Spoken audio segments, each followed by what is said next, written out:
work to create a more diverse course curriculum that is intended to various learners and the voices of a diverse student. But I'm like, yeah, or so it's or even just like So what has changed? we're like a classroom pedagogy help to like create that responsive. Yeah. Yeah. Thinking more about diversity, not just as like the district, but also like what that's like. And I'm like, I know that's what I care about, but I'm like, I don't know what that is. Like, yeah, you don't know what that means, and like my background's in literature, so I'm like thinking about it from a community's perspective, but I'm also like, how do I? Okay, if your partner hasn't shared yet, swap them here from your partner. Tell me more. I went to describe it. They had actually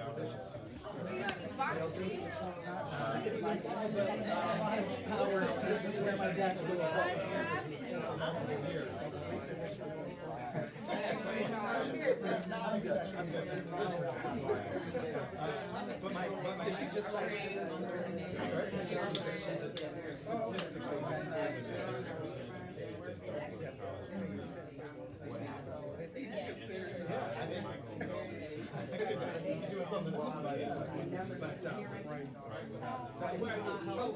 Alright, let's bring it back together to the whole group again.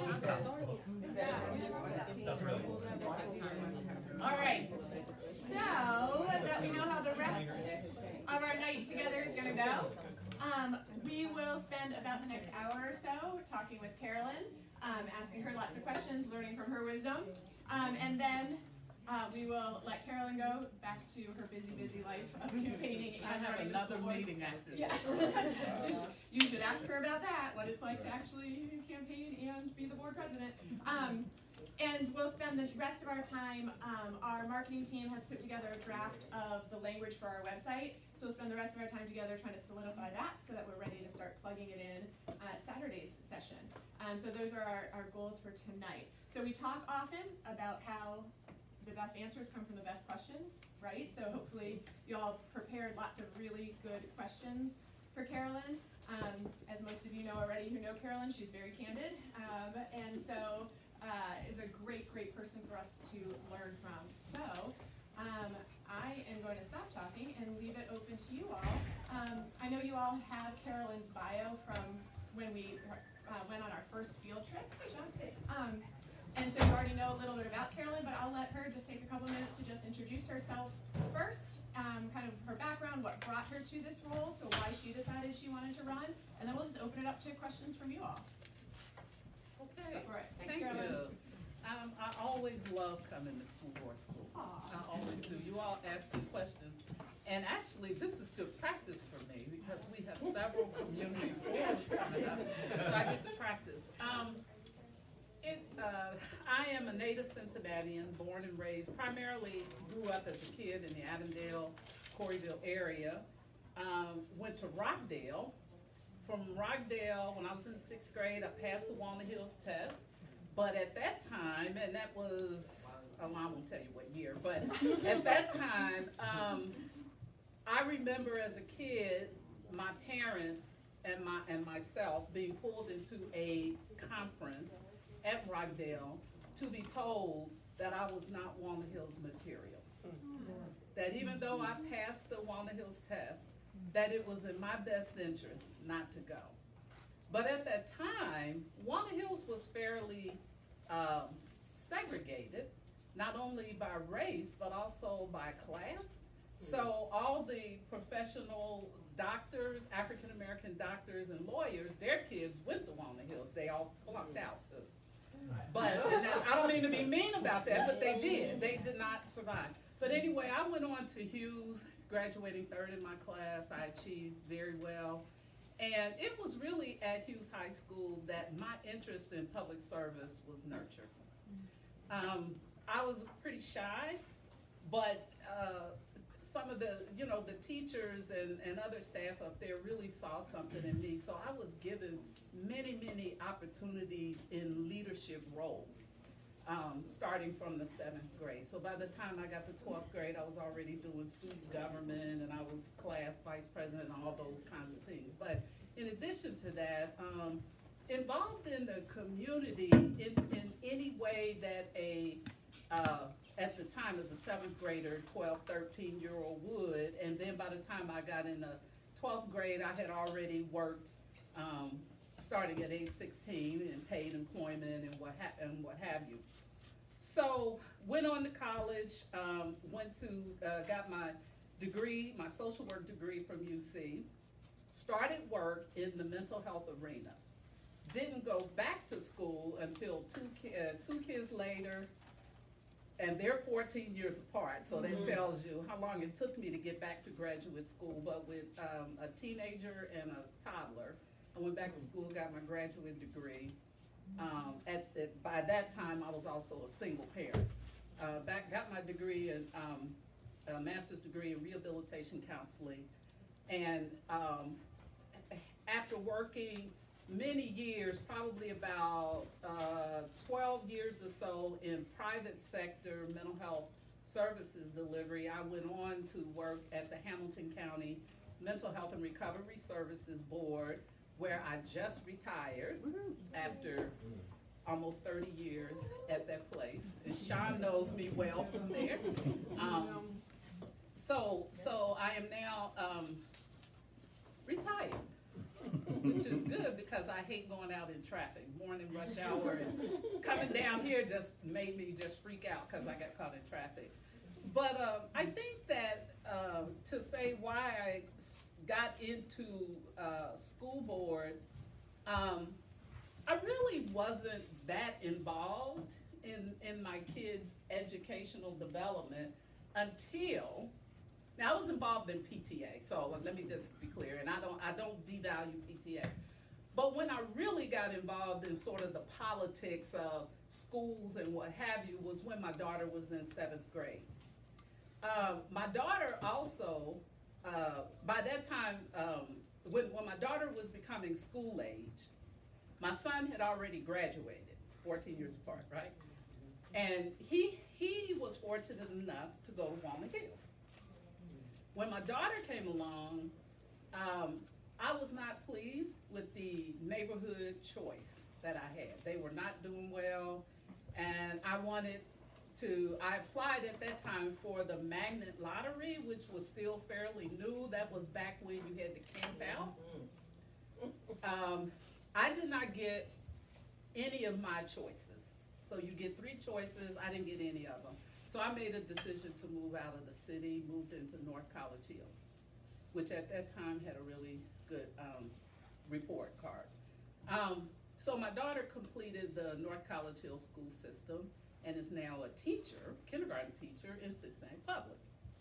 So I really got more involved in the work of the school, and my interest peaked when my daughter started 7th grade in the high school, and there, middle school and high school were kind of in the same building and that kind of thing. But I was frustrated with PTA, and I tell people all the time, I never liked baking cookies or selling cupcakes at the games. I never liked that stuff.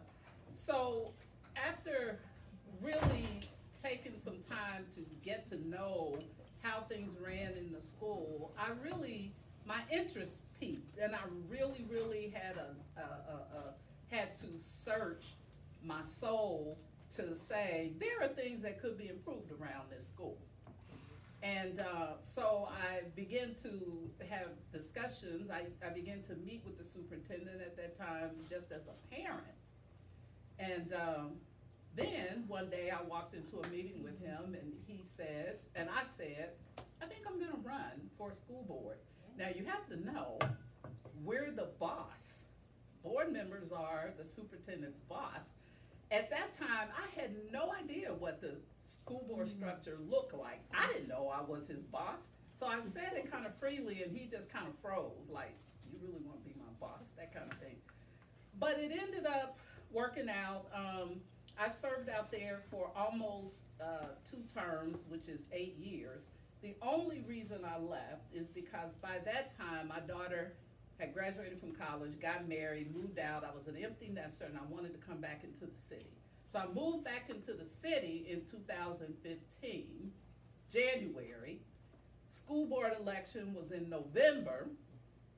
For about 3-4 months, I was undecided. Do I want to do this? Because there was a big difference in what I was dealing with. At North College Hill, the total student population was 1,500.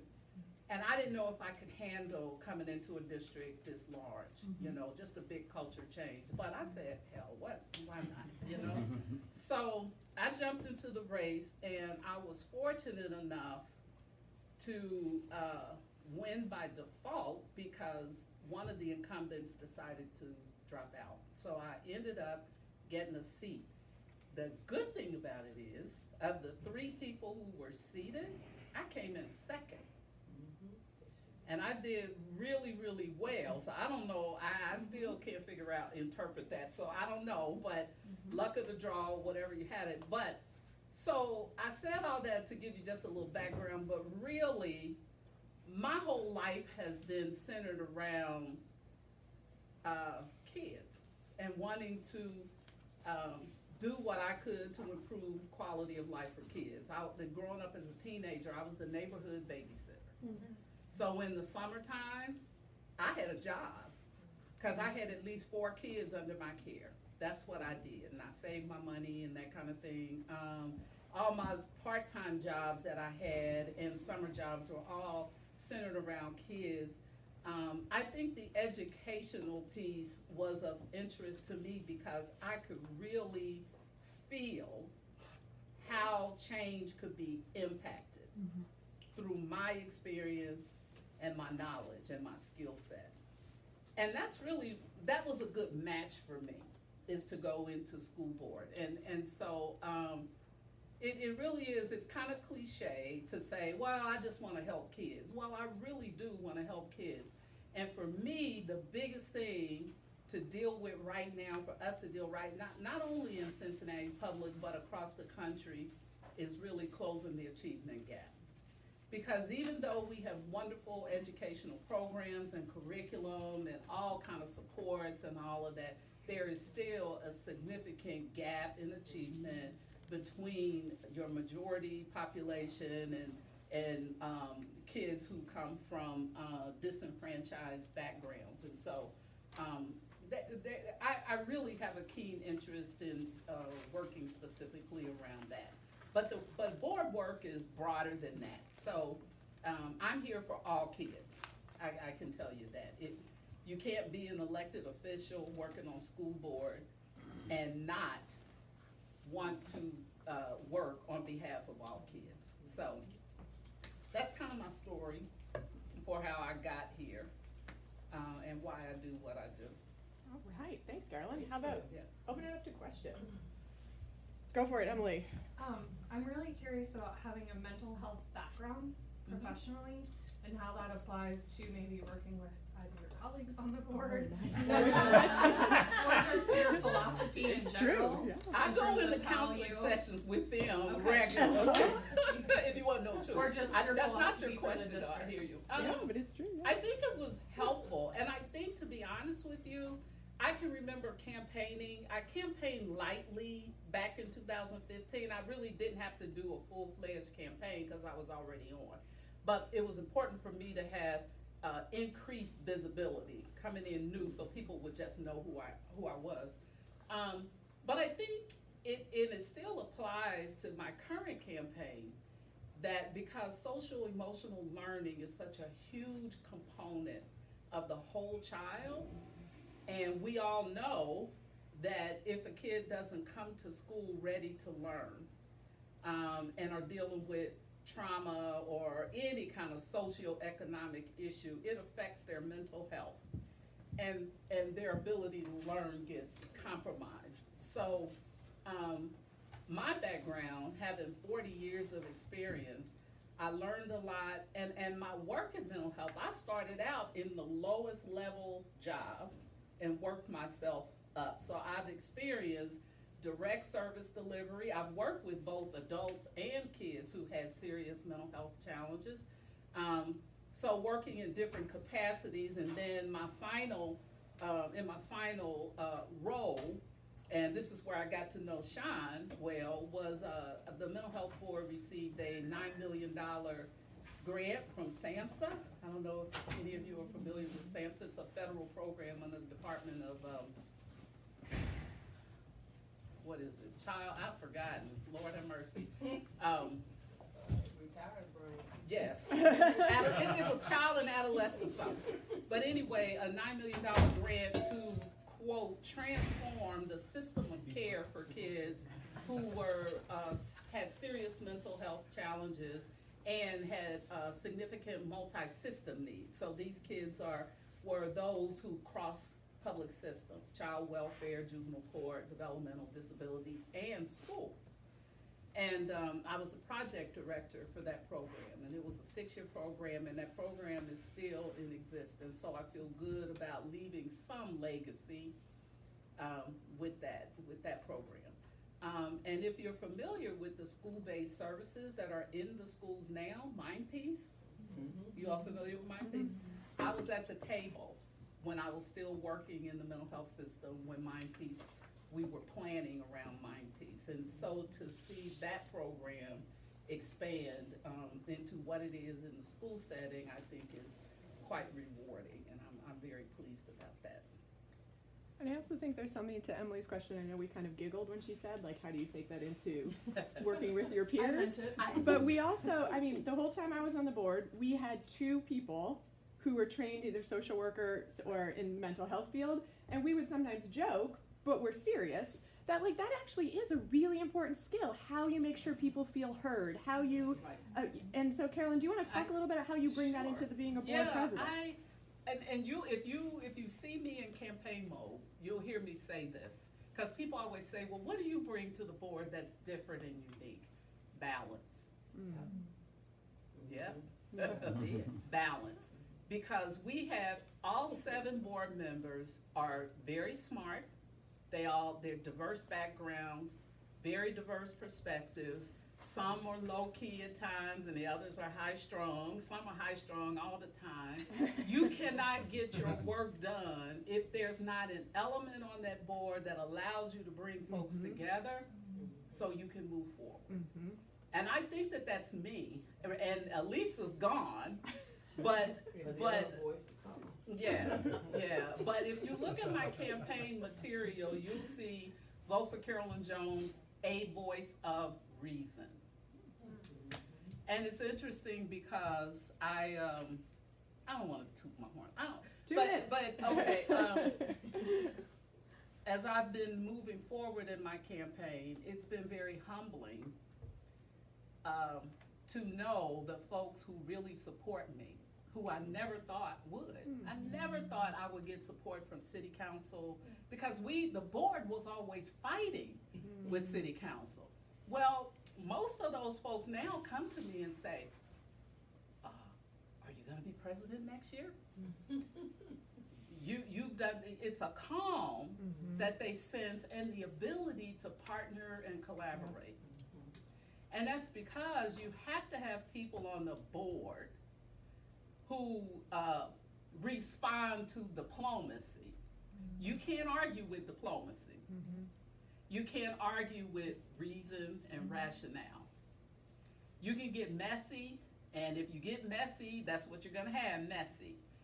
And I really have no patience or tolerance for messy or chaos or disorganization. It's about, I heard you say, prioritizing. You prioritize, we have lots of work, so you prioritize what your tasks are, what your work, what your issues are, and then you begin to address them in the most efficient way that you can, and that's being balanced as a board. So how do you become the president of the board? Okay. Well, you fight for it. No. Every year, once a year, you have by statute, you're required to have an organizational meeting. That's the very first meeting of the year. So in early December, we get a sheet of paper with all of the board roles, positions, including all of your It's not only the offices, but it's the committees, and it's all the external committees that we are assigned to. And in order to be assigned, you have to have the vote and the competence of the board folks, your board colleagues, to be assigned. You have all that on a sheet of paper. You write down all the ones you want to be interested in, that you're interested in and want to participate with. As a board member, you're expected to serve on at least 2 committees, okay? So you pick your 2. You can pick all of them if you want, because it ends up being a negotiated process, but you vote on it. So we don't know until we hit the floor in January, kind of what the final picture looks like. And you have an open meeting, open dialogue, and you literally go through the office of president and you vote. You have a regular election, so to speak. So that's how you get to it. Did I answer your question? Yeah. Okay. Yeah, because I heard a comment that it used to be rotating. Yeah. Was Years it ago. rotating? Yeah, Not years ago before. It it was, so wasn't that there when everybody I had a was there. chance, but Yeah. that did not work well, because some people are not, That's it's not what they want, they're not fit for it, that's not Ah, maybe who the Lord. other board You members don't fit want for. everybody, you don't want, I don't think I like that. Now, Right. at North College Hill, we rotated, Oh, interesting. yes. You rotated, but in this board, a board this size, the magnitude of the what you're dealing with, I think, you don't necessarily, everybody can't lead. Everybody can't be president or vice president, you know? And the way our committees are structured, people tend to migrate toward the committee that, how people perceive that committee to do the most work. Now that I've opened up that can of worms, let me go there. Marcia and Lady Renee and Lisa certainly knows. We've had one person on the chairing the Student Achievement Committee for 12 years. It's been a long time. And the challenge is that you want everybody on your board to have a well-rounded exposure and experience on the board so that they can make informed decisions. But when you have 1 or 2 people who will die before they come off of that chairship or anything like that, it makes it hard for you to train, to become skilled and knowledgeable of those areas. So that is always a source of anxiousness and whatever you want to call it at the beginning of the year, because it literally results in politics being played out, which is not a good thing. But until we figure out, or we get the right combination on board that can really impact how that's done, and we can do it in policy, and Lisa was always very good about stressing policy, the parameters of that, how we operate within the policy that we developed around it. But I promise you, no matter what policy you put in place, there's always somebody who interprets the policy to meet their needs. I noticed people voted no on anything that didn't have their name on it. Okay. I was like, Justin, you're sitting next to me, I know, yeah, we're watching. Yeah, that happens. For different reasons. People vote no for lots of different reasons, and sometimes it's not because they don't support the issue. And I'll give you a good example. You all are familiar with the policy that the board passed, the resolution on late start times.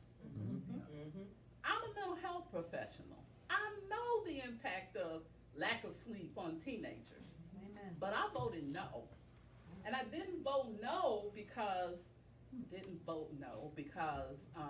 I didn't agree with the subject. I voted no because the process wasn't followed appropriately, and community engagement was lacking with minority populations.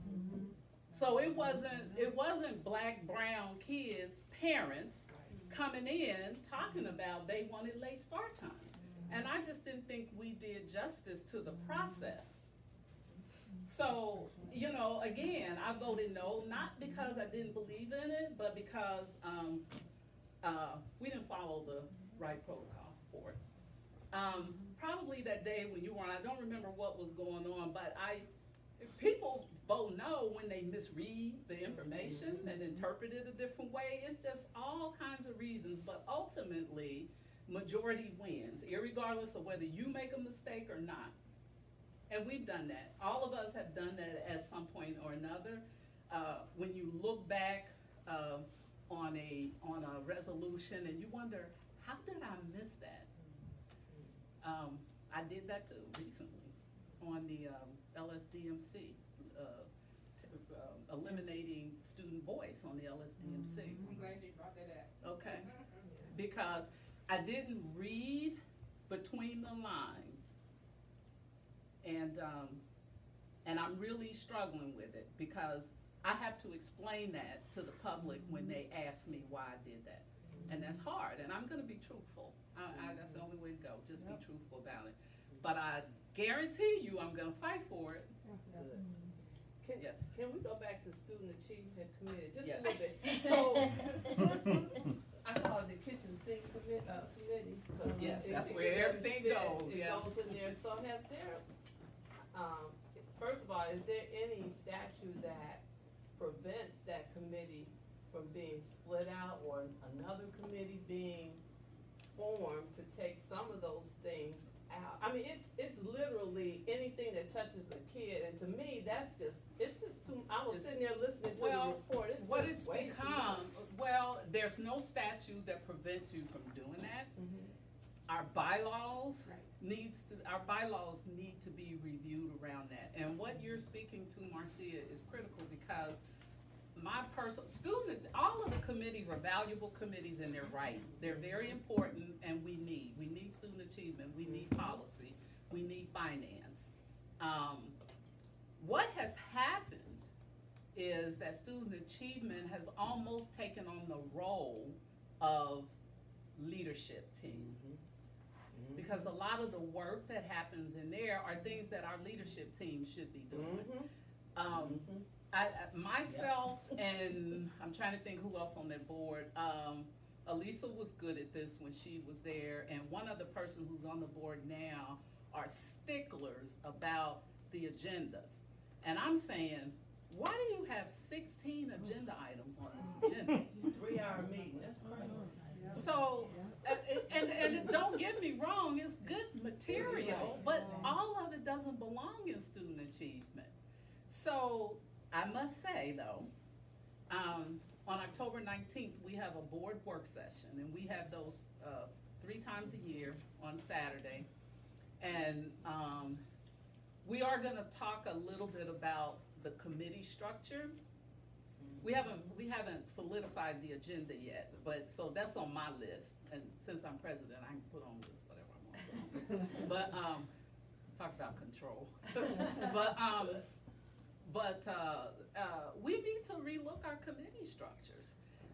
I can tell you student achievement, and don't get me, this is nothing personal. So I want to make that clear because Ms. Bolton will come back to me and hack my head off. It's not personal, it's how she interprets what her responsibility is. But you know, every year we're required to do a work plan. Each committee is supposed to do a work plan. Most folks' work plan is like 2 pages, very concise. Literally, her work plan is that big piece of paper that look about as big as that screen, and with little detail, lots of it is. And when you read it, it's just way too heavy with operational things, and you all know all about that, right? You know, management, operational, and it's too heavy with the operational pieces. And that's just my personal perspective and criticism of that. Good work has happened out of that committee. But I think there's a fine line between what is good work that the board does and what is good work that leadership does. And so I probably went way over what you had originally asked, but just being honest about it. You saw it though. I think you saw some things. Yes. Yeah, So I'm passionate about like evidence-based decisions, and I feel like the board and the school system has maybe gone kind of in that direction, which is good. I guess my question, if I think about setting targets or goals, which is the responsibility of the board, there were some really good goals. I looked on there and like closing the achievement gaps and with really specific targets, which is like kind of spot on. There were a few other ones that were like hire X number of people. And I would say like, and obviously the school board's not like P&G, but if you look at P&G goal, we don't have a goal of hiring so many people. We have a goal of getting a certain level of achievement done or certain benefit for the students, as opposed to like a number of people. We have both. Exactly what you said. We have measures in there on both aspects of that. Numbers of people hired is an example. Like this year, I mean, we set a target for when we looked at what the schools were needing, and we brought all that data together to see, well, where are the gaps? We had to set goals for how we fill the gaps, and that resulted in we have to hire X number of teachers, X number of social workers, so we did do that. And then at the same time, your measures tend to be more, I don't want to call it, it's not really subjective, but you know that you want to close the achievement gap. So by what percentage or how much over what period of time. So I think just to respond to that, we've done both. This is the first time though, since I'm aware of, that we had this kind of strategic plan that used data to drive those measures. And I think that's great. My question was on like, how did you get to the process, and is it possible? What I heard you say last time is, hey, the board should be held accountable to this for what we put out, and I thought that's great. Is there any way of getting that online and saying, all right, well here's what we said we're going to do as a school system, and here's where we're tracking along with that, so that people can see, oh wow, we're actually meeting our commitments. And well, I think that's certainly worth a consideration, is how we communicate it to our community, to our public. We're starting to set the baseline now, and well, the baseline is what you see on paper. And so the first step in that process has been to, at every board meeting since we passed, approved the strategic plan, we've had presentations on each one of the priority areas and the strategies and measures. So that's first. So what we hope to see is an ongoing review. Now, we aren't held accountable for the measures. Our leadership is held accountable for the measures. We're held accountable for achieving the vision, that piece of it. The measures were established with leadership in terms of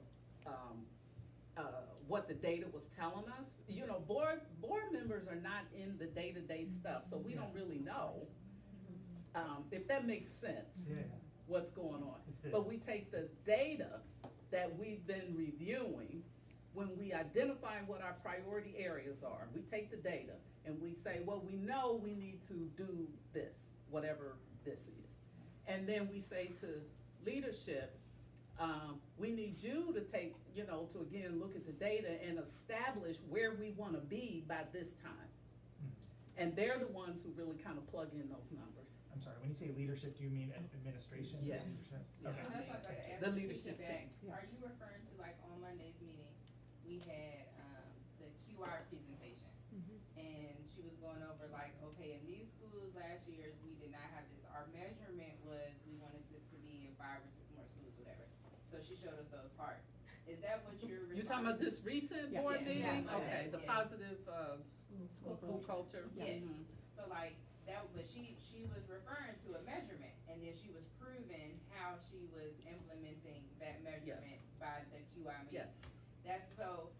I think that's how. That's exactly. That's how what they it plan is. on doing it. I mean, that's why we have staff. They know the stuff. Yeah. I mean, we don't know. Some of us Yeah. might claim to know, but we don't know.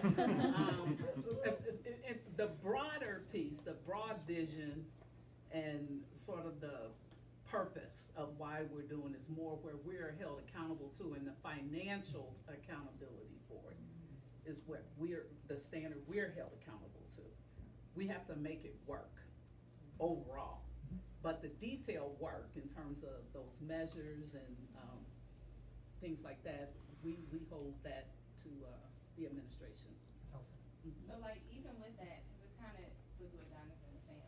How do you see the community getting involved as far as getting that information? Everyone's not going to fit or come to the board meeting, right? Which you've been in this, you know the game. How do you see this going from 2019 on out? How do you see that vision working where if me and John was just having to talk about this and we were like, oh, well such and such, we can access it right here. Like, how do you see that working one day? It's interesting because I don't think we have a set answer for that, but I will say this. You have to hold us accountable in however way you do it, whether it be coming to the meetings or sending emails or whatever. We talk a lot as a board about community engagement being more than just sharing information. Like, what happens if me and him say, we really like data? We like to help you all on the board. What does that even look like? Like, Okay. how do we approach you all? That's a good question because I don't think we have a set process for that. You can request data. We have a process, so if you want to know something specific about what's going on in the school, there's a process for that. But if you're coming in, Joe Schmo or Joanne Schmo, whatever, and you're coming in and you say, well, I want to be a part of the process, being very honest, I don't think we have a clear process for that. And so, you know, as you're saying that, I'm just trying to think how people typically, the committees is one way to go. So you can go to the committees as a community person, if you can make that committee meeting, which is another community engagement type of scenario. You can come to there, and there should be opportunity for you at the meeting to voice your concerns in the committee. The work of the board happens in the committees. So that would be, I would think, the most appropriate place to start. And then whatever it is, depending on the nature of the request or whatever, it's up to that committee to follow through with that. And I asked that question because I know a bunch of us, while we may not want to run for the board, we want to be so involved, and we would like to be kind of like y'all first and second hand. Well, you should be. You should be. Yeah. That's an interesting question that Yeah. you're raising, Alicia, because and as you're saying this, Carolyn, there's a process where if you wanted to volunteer in our schools, and you came in and said, I love data, how can I help? They would find a school for you to volunteer in, That's but right. there's kind of no process There's for doing it at the central office. There's no formal process the process for volunteering is you just go to a school and say, I want to volunteer. Then you're required to have all the criminal background checks and all that. But that's the question that I did pose to Lauren Worley one time because somebody wanted to come in and be a reading person, read to the kids. And I was like, I don't really know. So I called Lauren Worley. How does this person do that? Well, we don't really have a process. We need a process, especially with everything that's going on now. And then it also makes me think, Carolyn, because I'm like, how can they all do this? Is when we were on the board together, we had community members who would sometimes say, is there a way to like intern with the board or be, and so we had formal fellows, remember the Lee fellows, like Joe was a Lee fellow and Aaron, but we also had a woman who Melanie Bates met at a committee she was on who wanted to help us with equity work and did an equity audit of all of our policies. So I think Carolyn's point of go to the committees, because that's where we needed help. And so like one of the people who was a volunteer, she had 5 to 10 hours a week. She did all of the research on our student voice, for our student voice policy. Aaron. Yes, Erin did all of that research. There's no way as board members we would have had the time to do that. And So the committees would welcome that. Yes, They that's would where you welcome board that. members could use a right hand. Yeah. But it just, I mean, I think that, you know, it certainly is a good question worth follow-up. You know, maybe we could formalize it a little differently, so. That's a great question. But I can tell you when we were in the initial phases of the strategic planning process, we just basically put an announcement out there. And again, I don't even know if all of you received the announcement. So there's a gap inherent in that because we're not sure who gets the information. But there was an announcement that if you wanted to be a part of the Strategic Engagement Committee, you could be. And we got 40-something people and didn't turn anybody down. So that was a huge, I don't know how any work got done, but it did. But, so, I mean, there are the formal channels like that that happen now, you know, like announcements that come out from our community engagement folks and public relations. But then there is that process of, what if you just wanted something very specific and intentional? How do you get that done? So I would say the best way to do it is go through committee. Say you like working on policies or, you know, anything like that, you know, policy would be for you. That's it. Yeah. And there's always some research. There's always something that needs to be done. That's how the student voice piece happened, because Aaron had time to research it, and it ended up in the formulation of a student voice policy. So I have a question about board leadership and development. So one, how are new board members onboarded? Because we heard Rick Wilson say in the last session, like, oh, I wish we had school board members, so we get more of a holistic immersion and like all Rick Williams. Oh, Rick Williams. Okay. No, chopping people's last names. Okay. Rick Williams. And so they really value that we have this comprehensive sort of immersive experience, learning about all the different facets of education. What does onboarding look like for new board members? And then what is the ongoing learning and development? Okay.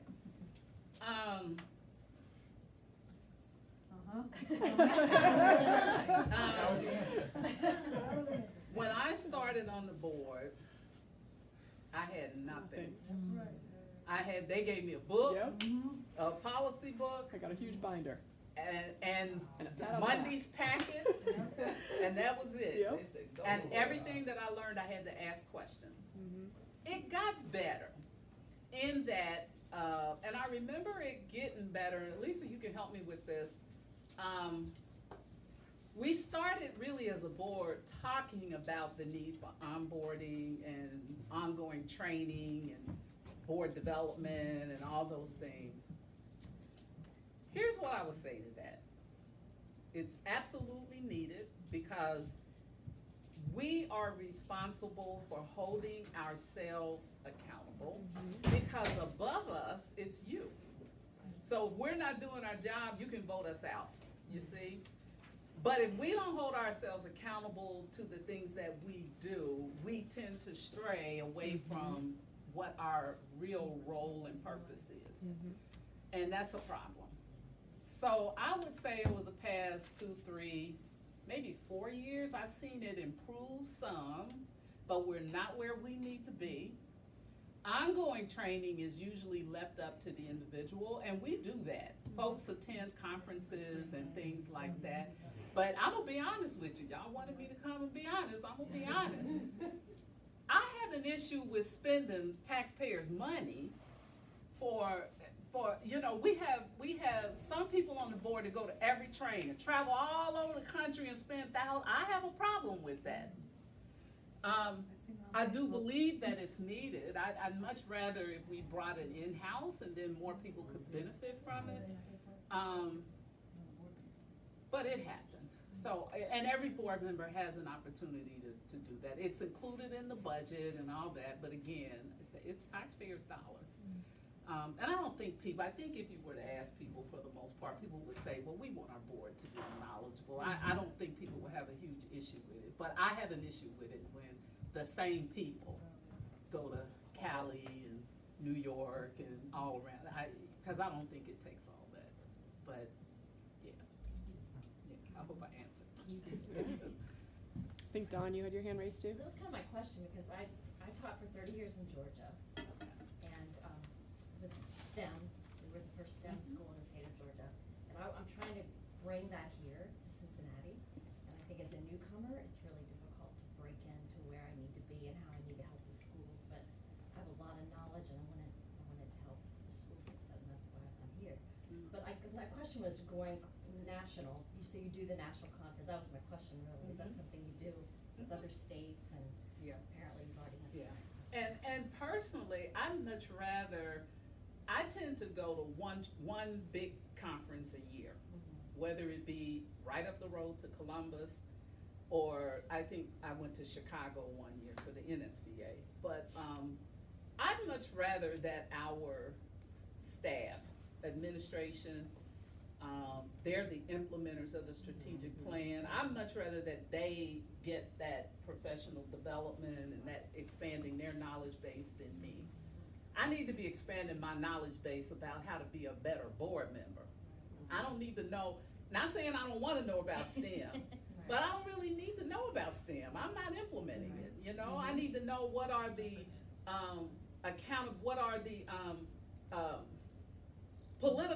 are the policy issues related to STEM, you know, and all of that. But the folks who need that training, I'd much rather invest in their development than myself. Yeah, Nona. I have a question about the hearing the public part of the meetings, because, well, I guess it's two questions. The first is, how much of the testimony, or how many of the, like, sort of questions do you guys take into, like, other meetings or into committee meetings, right? Like, because at the Monday meeting, we heard from people from Hyde Park School who'd clearly been also to, like, the student achievement, like, and keep coming, right? They keep coming back. So, like, how much do you, you know, which I think is great, but, like, yeah, it's like, how do you bring them, or what do you do with all the information that, like, the LSDMC is giving you, or even just, like, community members, right? So I guess my question is about community engagement. Yes, well, if you notice, we never respond to Yes. because what would happen is you would engage in hours of conversation about that specific topic. Mm-hmm. So that's very firmly managed, and we really believe, because I think it's been tested, that 3 minutes is enough time for people to make their point. Mm-hmm. I would say that people do take what they say seriously. And sometimes it depends. Sometimes even that night there may be attempts to address it. And an example of that is the big transportation issue. We had families that were coming in upset, so the superintendent had the transportation person and our community engagement person and one or two other people meet with those families that night. I was at that meeting. Yes, okay, to hear their specific concerns, document it, and with the expectation, and it was truly an expectation given to the superintendent that that issue be resolved as soon as they could. So we do take it seriously. Another example is the Hyde Park situation. Hyde Park is known as one of the schools in our district that have been able to get things that they wanted because they know how to use that process. And they're strong advocates for their school. I wish every... Is that you? Me? It might be, but somebody's it's okay. cell phone, yeah. Yeah. They have learned how to use that time. They have learned they know how to mobilize around an issue. They know how to get their needs met to a certain extent. And I will say to that the board is very aware of the overcrowd, and this was talked about at the meeting, of the overcrowding across the district. And you might have heard some of us say it's a bigger problem than just Hyde Park. Yeah. But I wish every school would come in there and talk about their concerns about overcrowding. Some schools don't, but yeah. So we do listen. Oh, I believe. Sometimes though, you get folks in there and they come all the time, and you just say, "Oh, here so and so comes again." You just sit there and you thank them because they have a right to do it, and you just move on. It just depends. And usually with the individual parents, like last Monday nights, if you were there, you heard a parent talking about her child who had an IEP and felt like they weren't being addressed. Yes. So you also saw the board Susan said Bunty. superintendent, who's going to go talk, and the right assistant superintendent stepped outside to address it. Right. So oftentimes I think the board and superintendent are very sensitive to the fact that by the time somebody comes to that board meeting, they are frustrated and feel like they have done every other step, and so they do want it taken care of right away. That's right. And so when it's individual issues like that, the superintendent usually, and then when it's a Usually broader that's issue, right. the board usually does take it up Right. and will sometimes you'll hear them in assignment say, Yeah.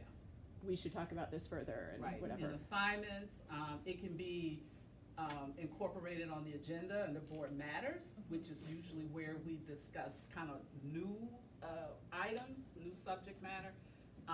It can come up in committees. It just kind of depends.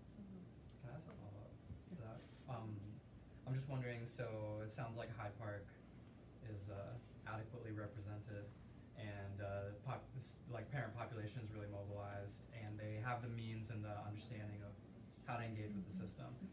So are there any official means by which the board is able to proactively seek out feedback or information from a group of parents or a student body or a neighborhood that isn't able to come all the time? We don't do it well, to be honest. I think we certainly have made some small steps because we recognized a long time ago that we weren't hearing the voice of the masses. It was only those who came and spoke loudly. Right. We've done some different things. As a board, we're trying to be a little more external. So this year, we started like identifying formal groups that are in the community that we connect with. And we sort of take turns and go, community councils or town halls or places like that to offer information and ask questions, engage with. Like physically going out to a Physically meeting or going something out, like that. yes, we've started doing that. That has always been a concern. If you heard me say earlier that the board as a whole firmly believes that community engagement has to be more than just updating folks on stuff. It has to be dialogue and interaction, and we just haven't quite nailed it in terms of what that looks like. And we have a wonderfully talented director who has solid background in this kind of work and all kinds of experience, but never worked in a school setting where community engagement was such a high priority arena. But she's getting it. Yeah. She's learning, and we give her a rough time, to be honest with you. We give her a rough time because she's trying to meet all of our needs and wants from a community engagement perspective. But I do think we have a lot of work to do, though. And if I can say this, because Elisa was there when this happened, when we changed that parent, remember the policy that got changed in the ad hoc committee? Which one? Parent engagement. Oh, yes, yeah, we called it family engagement first of all. We called it family right, because engagement not just first. parents, right? And it was much more, Yeah. in my opinion, it was Yeah. much meatier Yes. than what we have now. Mm. So we might have done ourselves an injustice by changing that policy, so, Gotcha. yeah. Okay, thanks. But that's a good question, yeah. Yeah. Alex, go for it. All right, so this might be a tough question. Uh-oh. Alright, so this stems from my vision for impact, which is to provide alternative pathways for students or the youth. So I went online, I was looking up what the alternative pathways are, right? It looks as though you guys do have a couple of options for students. One of which is to attain 250 hours worth of workplace experience as an alternative if graduation, right, is inevitable for some, right? But having that option is a plus, right? But I see it was been extended for 2019 and 2020 school year. Okay. Is it gonna continue is my question, right? And I will say to you, being very honest about that, I don't know what the measure is for that, to be honest. Okay. That, the superintendent could probably answer that question very easily, but I will answer the Okay. sort of higher level question Okay. about that. Okay. There is a very formalized plan and strategy for increasing graduation rates, increasing options for kids as they graduate and all of that. So the bigger picture is we're working toward 100% graduation. When we made small strides, 100% graduation. of all of our graduates, we want our kids to either enroll in college, enlist in the military, or be employed in a career of their choice. So what you're talking about has more to do with work. And there are kids, and I'm speaking about kids who may not graduate for some reason if they don't have credits. We at least want to have something prepared with them so that when they leave, they can at least make minimum wage in a job that best suits them. And that's given that we want all of our kids to graduate. So I don't know if that answers your question, but. Well, yeah, I mean, Yeah. this might be a superintendent. Well, the Well, detail of it, I yeah, think, yeah, is the yeah. superintendent. Well, and the but- specifics that you were just quoting, that's the state determines. So the Oh, state okay. has the different ways you can graduate, the different pathways to graduation. And one of them, right, and so we never know year to year. I mean, one of my years I was on the board, the school year, we were in like October, and the Before state we left. still had not Yes, given the final direction on graduation pathways. yeah. So, yeah. And so, I will mean, say that the question, the Right. graduation requirements have, over just 1 year, have changed Changed. 3 times. Yes. And Yeah, it's so- really confusing Yes. because they have different standards Right. for this year's graduating class Right. and then the junior Juniors year is a and then. different, yes, Yeah. yes, yeah. And then, It's and really also, crazy. hang on to that question too, because in our big issues in education session, we have the person who's leading the workforce development work at the chamber coming. Yeah. So that'll be in one of Okay. your small Yeah, groups, okay. so you can talk to her there. Yeah. Okay, I got one. Renee. So going back to, not this last one, but the previous one with, transportation. So you guys had that presentation by the,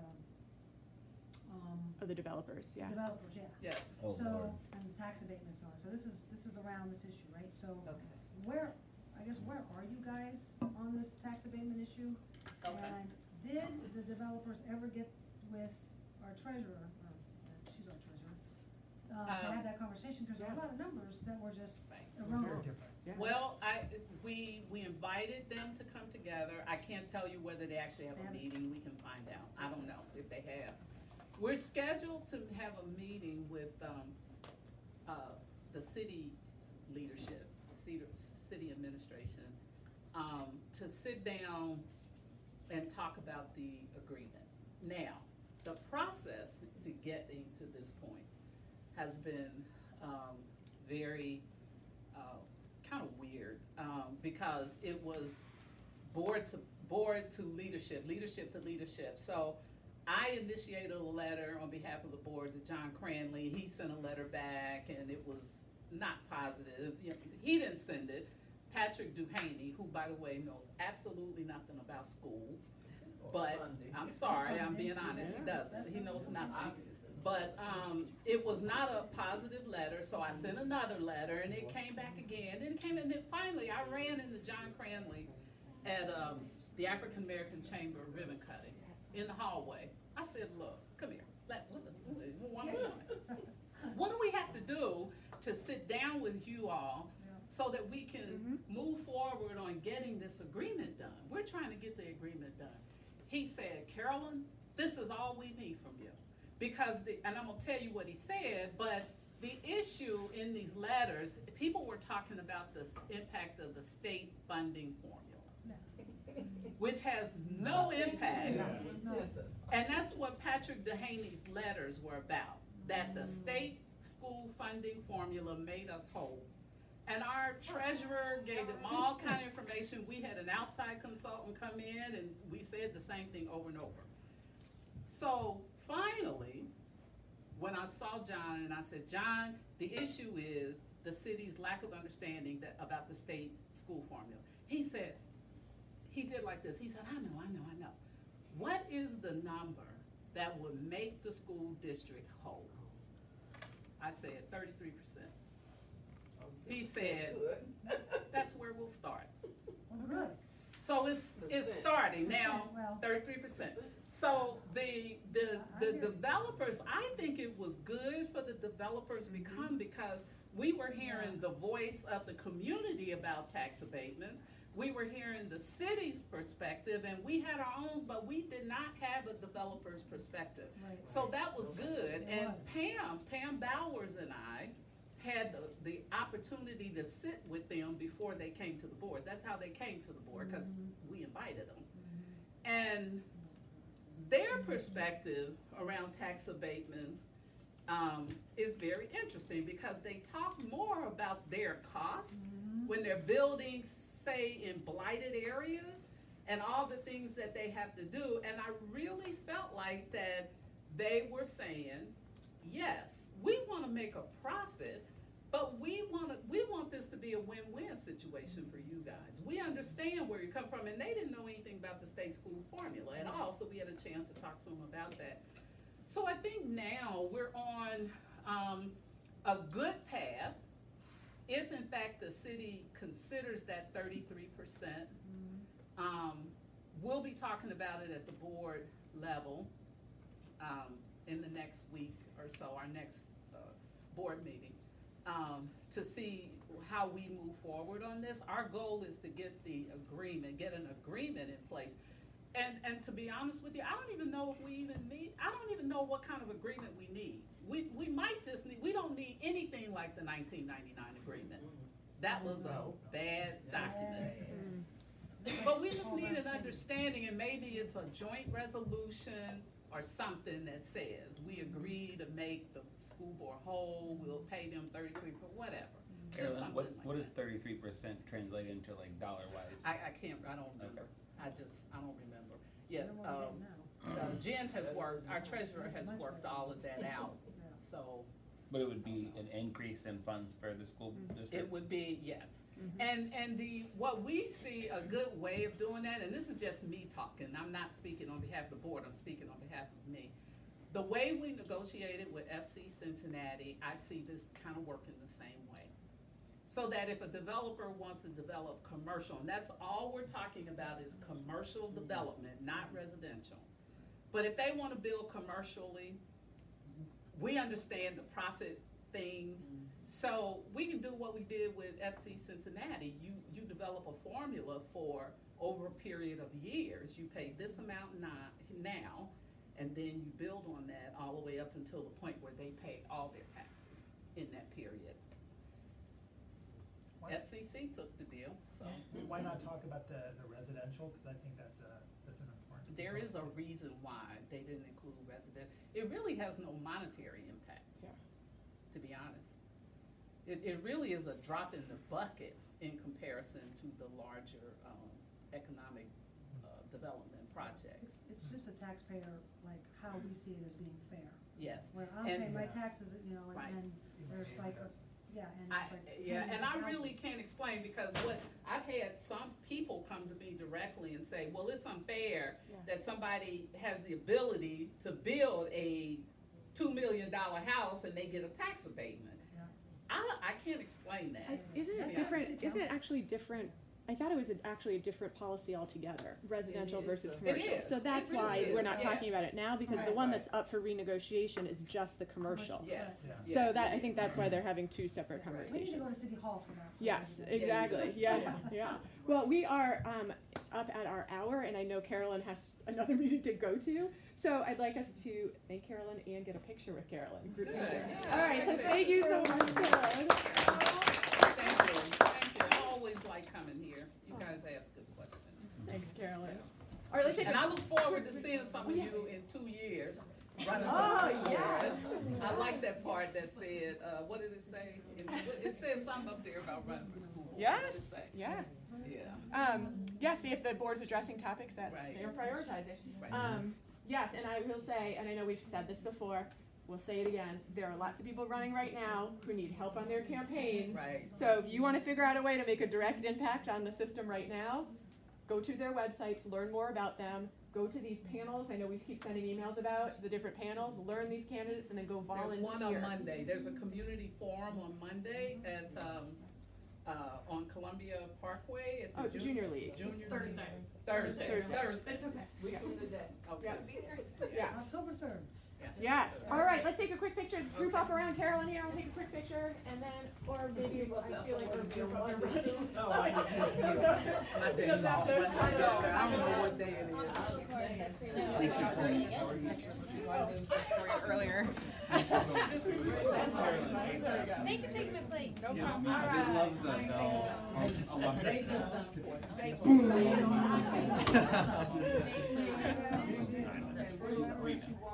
All right. Yeah, just like in this area-ish. Maybe, yeah, move over this way so we don't have the table. Yeah, perfect. And then squeeze in. I'll be calling me next meeting. There you go. Perfect. Look at that. I think I Oh, this is nice. Did I disappear? Oh, yeah, wait, no, I think I can still get you. And let's see, Don and Ray, can you come up front maybe a little bit more, squeeze in?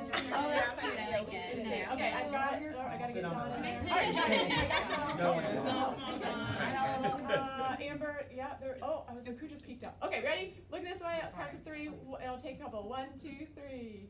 1, 2, 3. One more. 1, 2, 3. Yay! Cool. All right, thank you, Carolyn.